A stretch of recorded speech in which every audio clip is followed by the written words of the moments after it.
Welcome to another episode of Chicago Bulls Central. As I adjust my mic, I don't know what happened. My son must have been at my desk. What's going on? Welcome to another episode of Chicago Bulls Central. Today we'll be breaking down the game last night against the Indiana Pacers and previewing the game against the Atlanta Hawks, which may or may not happen. We'll talk about all that and more right after this.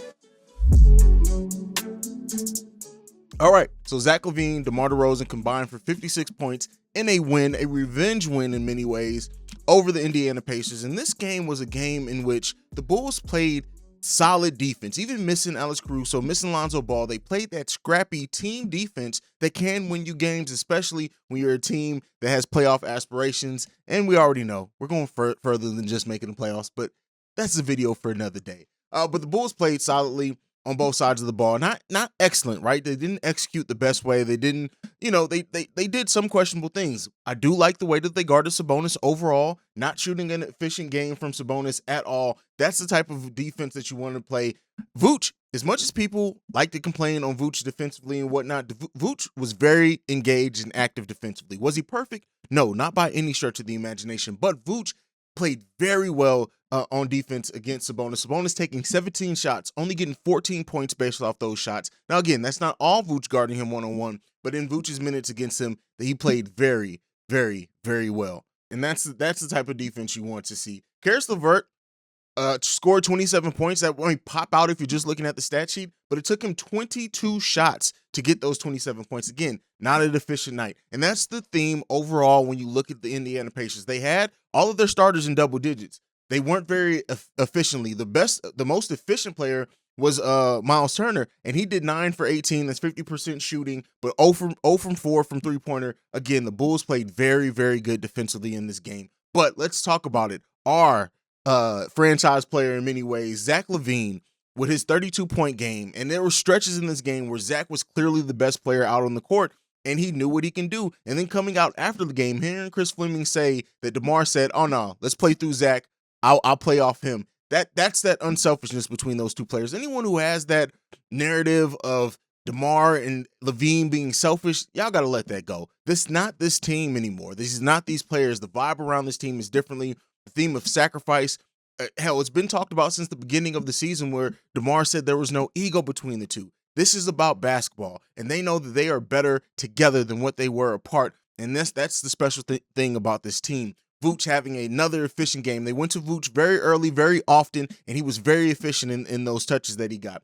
Vooch, 7 for 10, 2 from 3 for three-pointer. He had 15 rebounds in this game, 3 assists, 2 steals, 2 blocks, stuffing the stat sheet from Vooch. This is the type of game that you want to see from Vooch as the third best scorer on this team. Now, I know, he's the third best scorer on this team, and he's the one that they play through and whatnot. And so, with that being said, Vooch played his role very well in this game, and Vooch is stitching together a nice few bit of games. Shout out to Shay, who's always in our live chat, always talking. He's been talking about, even during the most downtime of Vooch's season so far, that give Vooch till February. He gets going in February, and that is shaping up to be true. We're getting good Vooch, and when Vooch is playing well and playing like this, it makes the Bulls offense so much more dangerous and unstoppable in many ways. So because of all those things, man, listen, this team, I really thoroughly enjoy the way this team. Now, a question that I posed in the live stream after this game that I want to pose here is Tyler Cook, again, giving us, really stepping in and taking all of the minutes that would have gone to Tony Bradley. Surprisingly, didn't go to Ersan at all in this game, but 15 minutes from him, 2 for 2 in field goal, 4 points, 1 block, 5 rebounds, 1 turnover from him. Now, he did have 3 personal fouls as well, but what I was saying in the live stream is that Tyler Cook seems to be ready, and I know people are going to say he's undersized and whatnot, but at 6'8", 255, the versatility that he brings, the quickness that he brings, the athleticism really does cause some matchups. Tyler Cook had some great defensive rotations in this game in which his defense was not an issue at all. And again, this is not to shit on Tony Bradley or anything like that, but there is a growing sentiment in the Bulls fandom of maybe these minutes should be going to Tyler Cook more often. And I can't be one to argue against that, considering what I've seen on the court from him in this time since he's been called up. Again, not going to be perfect. He is going to make some mistakes. He's going to have some situations in which we scratch our head and ask questions. But with all that being said, the way in which he's been playing definitely makes me feel like, hey, I wouldn't mind seeing him maybe get those minutes more consistently instead of Tony Bradley, especially depending on certain matchups. I know people like to focus on length and everything like that. Tyler Cook is bringing it. Tyler Cook is really bringing it. Kobe White in this game played very solid defense in the first half, not as good in the second half. So we saw Ayo play a little bit more in that second half.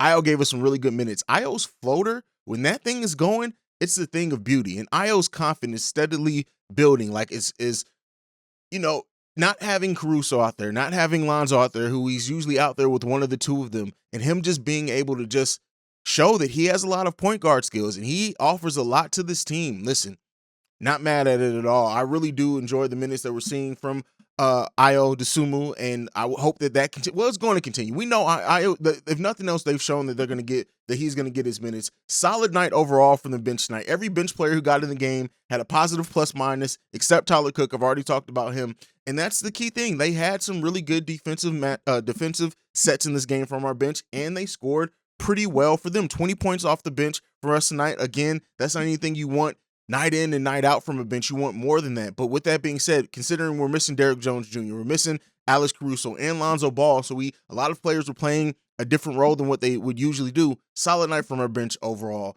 Overall, this game, I enjoyed the Bulls' energy. It was good to have the Bulls basketball back. Let me know what you guys feel about this game. What were some of the standout things for you in this game? I didn't talk a lot about DeMar. DeMar, he did score 24 points. He really got frustrated with the refs at certain points and looked like he was fighting to get calls. DeMar only got to the line 7 times this game, which is below his average.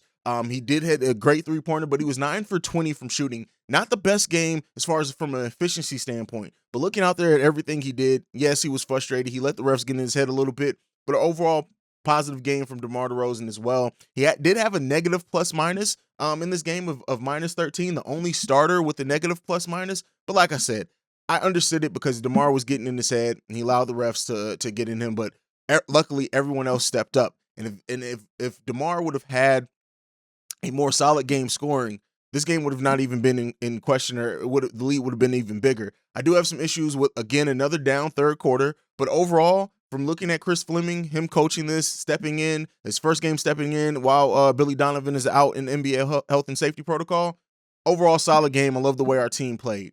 Now let's get into the next game. The Bulls play the Atlanta Hawks, or are scheduled to play the Atlanta Hawks tonight. Will that end up happening? There's a lot of questions. The Atlanta Hawks have over 10 players out. So if any game is going to get canceled, it's going to be this one.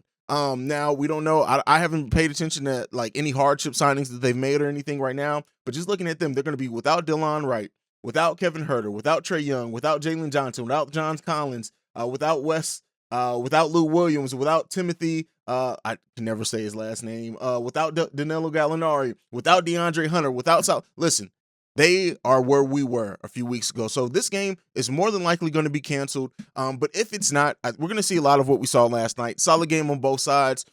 Players playing with their heads up.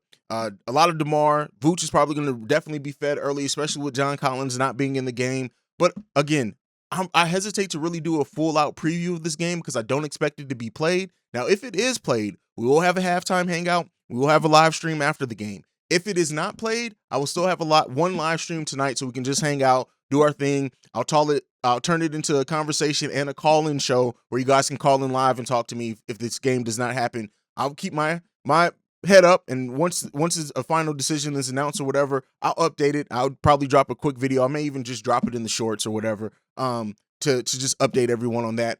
But the live stream tonight is going to happen either way, so make sure you're there. Live streams are great. Anyone who's been there or been a part of this community for long enough will tell you live streams are some of the best things that we do on this channel. But that's it that I got for you guys tonight. Make sure you're following us at Bulls Central Pod on every social media platform. You can also send us any feedback, questions, comments, concerns, bullcentralpod@gmail.com. If you want to leave us a voicemail, you can do so at 773-270-2799. You can text or call that line and leave a voicemail. Either way, like I like to end every episode on, I love you guys. Go Bulls. Peace. This has been a presentation of the Break Media.